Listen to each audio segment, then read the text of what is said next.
اگر آپ زندگی اللہ کی مرضی سے گزار رہے ہیں اور اللہ کے بندے ہیں تو آپ مسلمان ہیں، مومن ہیں.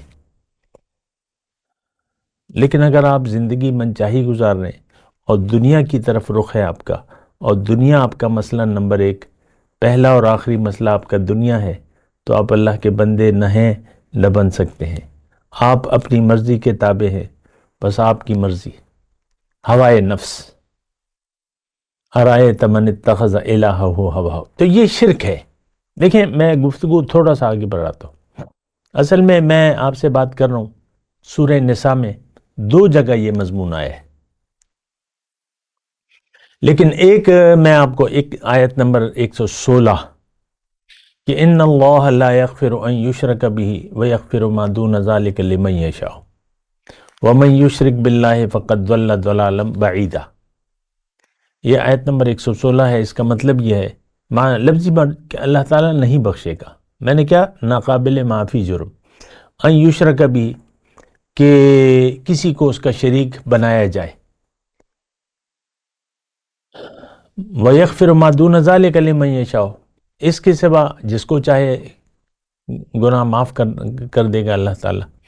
وَمَن يُشْرِكْ بِاللَّهِ اور جس نے بھی اللہ کے ساتھ شریک بنایا، فَقَدْ ضَلَّ ضَلَالًا بَعِيدًا وہ گمراہ ہو گیا، یعنی رستے سے دور جا پڑا، گمراہ ہو گیا بڑی دور کی گمراہی میں.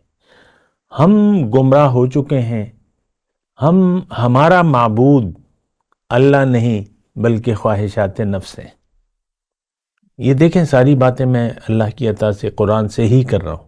ارائیت من اتخذ الہہ ہواہ، اور جہاں تک دیکھیں یہ خواہشات نفس کی اتباع ہے، یہ قرآن میں مختلف طرق سے یہ بات آئی ہے. وَلَا تُطِعْ مَنْ أَغْفَلْنَا قَلْبَهُ عَنْ ذِكْرِنَا وَاتَّبَعَ هَوَاهُ وَكَانَ أَمْرُهُ فُرُطًا،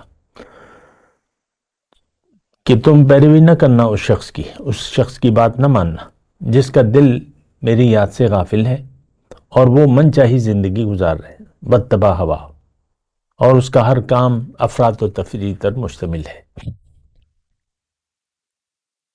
دیکھیں یا تو آپ اللہ کی اطاعت کریں گے، اللہ کے حکم کے سامنے سر جھکائیں گے، یا نہیں جھکائیں گے. ہم تو سر جھکانے کے لیے، ہمارا سر جھکا ہوا ہے اپنی خواہشات نفس کے سامنے، میں اور میری مرضی.